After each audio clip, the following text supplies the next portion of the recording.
नमस्कार मित्रों, द स्वदेश में आपका स्वागत है। ये हमारा सीधी बात सेगमेंट है। यहाँ पर बातें होती है बिना घुमा फिरा के। दिल्ली के चुनाव हुए संपन्न, नाटकों आएंगे नतीजे। ऐसे में इस चुनाव के क्या होंगे दूरगामी परिणाम, इसी पर करेंगे आज चर्चा। तीनों पार्टियों की विजय अगर यहाँ पर होती है तो उससे क्या देश की राजनीति में होगा परिवर्तन, करते हैं बात। नमस्कार दोस्तों, मैं सुधांशु, आप देख रहे हैं द स्वदेश।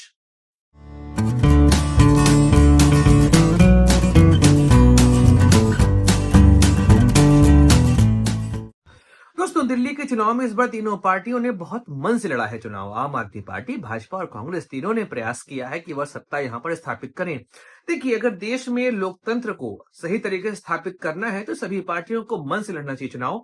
तो दिल्ली में हमको देखने को मिला। ऐसे में जनता का ही फायदा होता है, क्योंकि यहाँ पर पार्टियां सरकार बनाने का प्रयास करती हैं और फिर वह जनता के लिए ऐसे वादे करती हैं जिससे जनता का ही लाभ होते हमको दिखाई देता है। वह चीजें हमको दिल्ली में होते दिखाई दी। दिल्ली की राजनीति ने एक चीज बहुत ही इस बार यहां पर करी कि दिल्ली की राजनीति में जाति और धर्म का तड़का नहीं लगा। 2020 के चुनाव में भाजपा हिंदुत्ववादी राजनीति करते हमको दिखाई दी थी, लेकिन इस बार भाजपा उस राजनीति से अपने आप को दूर रखी है। तो यह बात अच्छी थी कि दिल्ली में जाति और धर्म की राजनीति होते हमको इस बार बहुत ज्यादा दिखाई नहीं दी। वो नॉर्मल था। वह तो भारत के डीएनए में हल्की फुल्की जाति और धर्म की राजनीति यहाँ पर होते रहती है, लेकिन वैसी नहीं हुई जैसी हमने पिछले कुछ चुनावों में देखी है। तो दोस्तों, बात करते हैं तीनों पार्टियों के अलग अलग नतीजों की। क्या आएंगे उससे राजनीति में प्रभाव, उसी पे बात करते हैं। तो एबीसी करते हैं, क्योंकि यहाँ पर पार्टियां आम आदमी पार्टी, भाजपा और कांग्रेस, तो एबीसी के मुद्दे पर ही बात करते हैं। पहले बात करते हैं आम आदमी पार्टी। मतलब जब से वह देश में पार्टी बना के आए और उन्होंने सत्ता स्थापित करी, यह पहली बार है कि वह एंटी इनकम्बेंसी फैक्टर से जूझ रहे हैं। कई सारे मुद्दे पर आम आदमी पार्टी घिरती दिखाई दी है। उसमें आप जो सिविक के मुद्दे हैं, उसमें रोड, पानी, बिजली, सीवेज, इन सब के मुद्दे हों। उसके अलावा अगर हम देखें तो करप्शन का चार्ज, यह बहुत बड़ा चार्ज है जो आम आदमी पार्टी पे लगा है। उनके बड़े लीडर जेल भी रहे हैं।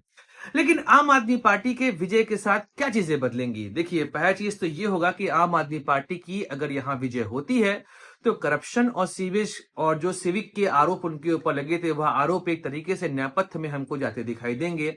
और अरविंद केजरीवाल यह कह सकते हैं कि भैया, उनको जबरदस्ती यहां पर फंसाया गया था।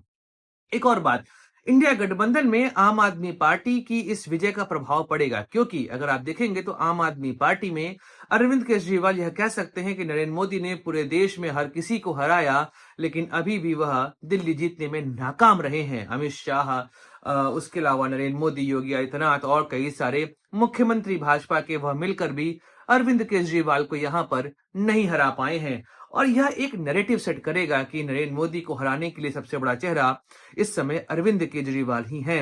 और अगर आप इंडिया गठबंधन में देखेंगे तो वर्तमान समय में ममता दीदी के अलावा कोई ऐसा नेता नहीं है जो यह बोल सके कि मैं नरेंद्र मोदी को हरा सकता हूं। ममता दीदी भी 2014 से लेकर आज तक लगातार नरेंद्र मोदी को चुनाव में हराती चली आई हैं। ऐसे ही अरविंद केजरीवाल भी यह बात कह सकते हैं। और इंडिया गठबंधन में जो रसूख है इस समय अरविंद केजरीवाल का, वह और बढ़ जाएगा और 2029 के चुनाव के लिए वह माहौल यहां पर सेट कर पाएंगे। क्या पता वह खुद को एज अ इंडिया गठबंधन के पीएम कैंडिडेट के फॉर्म में रिप्रेजेंट करना शुरू कर दें। लेकिन अरविंद केजरीवाल की राजनीति और आम आदमी पार्टी दोनों को इस विजय की बहुत आवश्यकता है। पहला तो ये कि आम आदमी पार्टी के खिलाफ नैरेटिव तो बना हुआ है, अरविंद केजरीवाल के ऊपर भी करप्शन के आरोप लगे हुए हैं। ऐसे में यह विजय उनके लिए शुद्धिकरण का कार्य करेगी। इंडिया गठबंधन में भी वो बहुत मजबूत होंगे और यहां तक कि करप्शन के चार्जेस जो उन पे लगे हुए, वह उसको पॉलिटिकल वेंडेटा कह के अपने आप को बचा सकते हैं।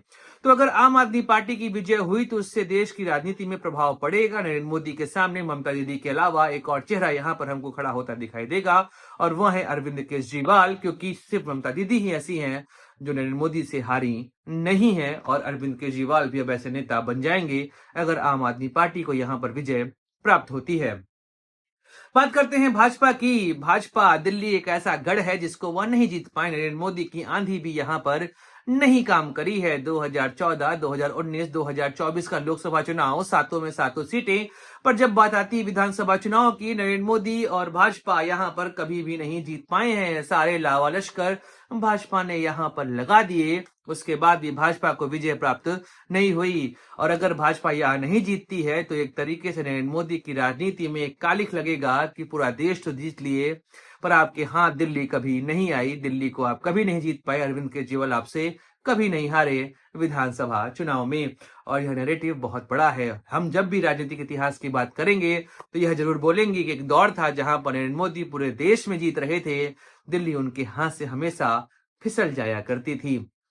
लेकिन अगर भाजपा को यहां पर विजय प्राप्त हुई तो एक सबसे बड़ा गढ़ वह तोड़ेंगे और बोलेंगे कि भैया दिल्ली भी हमने जीत ली है। और इसके अलावा राजनीति में भी कई सारे प्रभाव देखने को आपको मिलेगा, क्योंकि नरेंद्र मोदी और बीजेपी का वह एग्रेशन जो राजनीति से मिसिंग हमको दिखाई दे रहा है, वह वापस आते हमको यहां पर दिखाई देगा। क्योंकि 2024 के लोकसभा चुनाव के बाद कहीं ना कहीं भाजपा और नरेंद्र मोदी अपनी उस जीत को भी जीत मानने से कतरा रहे हैं।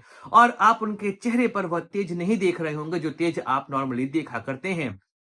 हाँ, हरियाणा और महाराष्ट्र ने घाव पर मरहम लगाने का प्रयास किया है, लेकिन दिल्ली एक तरीके से उस घाव को पूरे तरीके से भर देगी। फिर आपको कई सारे ऐसे चेंजेस होते दिखाई देंगे जिसका इंतजार भाजपा समर्थक इस समय कर रहे हैं। अगर हम यहाँ पर खासकर बात करें तो वक्फ बोर्ड, इस पर जो बिल सरकार ने पेश किया है, जेपीसी से वह पास हो गया, उस बिल को भी सरकार यहाँ पर पास करने का प्रयास करेगी। और भाजपा के 3 कोर एजेंडे, उनमें से उन्होंने 2 को पूरा कर दिया है, तीसरा बचा हुआ है। पहला क्या पूरा किया? धारा 370 को हटा दिया, राम मंदिर का निर्माण भी हो गया और अब बचा है केवल यूसीसी। और अगर यहां पर दिल्ली जीतते हैं तो कहीं ना कहीं इसका प्रभाव पड़ेगा और भाजपा अग्रेसिवली वक्फ बोर्ड बिल को भी, उसके अलावा जो हम बात करें प्लेस ऑफ वर्शिप एक्ट की और फिर हम बात करें यूसीसी की, इन तीनों मुद्दों को भाजपा यहां पर लेकर आगे बढ़ते हमको दिखाई देगी। और भाजपा बहुत एग्रेसिव होकर देश की राजनीति में आगे बढ़ते आपको दिखाई देगी। इस वजह से यह जो चुनाव हुआ है, इसका नतीजा भाजपा के लिए काफी क्रांतिकारी सिद्ध हो सकता है और देश की राजनीति में एक नया नैरेटिव बढ़ा जाएगा कि मिलकर भी मुझे यह लोग नहीं हरा पाते हैं। तो क्या किया इंडिया गठबंधन? क्या यहाँ के नेता, अब कोई भी नेता भाजपा और नरेंद्र मोदी को हराने के लिए सक्षम नहीं है? यह नैरेटिव आपको बनता हुआ दिखाई जरूर देगा। इसका प्रभाव आपको 2027 में होने वाले उत्तर प्रदेश विधानसभा चुनाव में भी देखने को मिलेगा, क्योंकि अरविंद केजरीवाल के समर्थन में अखिलेश यादव भी आ चुके थे। ऐसे में इसका प्रभाव तो पड़ेगा ही विधानसभा चुनाव में। अब बात करते हैं एबीसी के बाद सी मतलब कांग्रेस। जी हाँ, कांग्रेस 3 बार लगातार सरकार बनाने के बाद पिछले 3 बार से सत्ता से दूर, और सत्ता से दूर ही नहीं, अपने वोट बैंक का भी यहां पर खात्मा कर दी। कांग्रेस की सरकार बनने की संभावना तो लगभग यहां पर नगण्य है, लेकिन हाँ, कांग्रेस ने चुनाव ऐसा लड़ा है कि वह टक्कर देते दिखाई दिए हैं और अपना पुराना वोट बैंक पाने का प्रयास किए हैं। अभी तक की जो खबरें आ रही हैं उसके अकॉर्डिंग दलित वोट बैंक में अच्छा खासा सेंध कांग्रेस ने यहाँ पर लगाया है। इसके लिए जातिगत जनगणना एक प्रमुख मुद्दा यहाँ पर बनता हमको दिखाई दिया है। हाँ, लेकिन मुस्लिम वोट बैंक अभी भी कांग्रेस की ओर नहीं गया है, वह आम आदमी पार्टी की ओर जाता ही हमको दिखाई दिया है।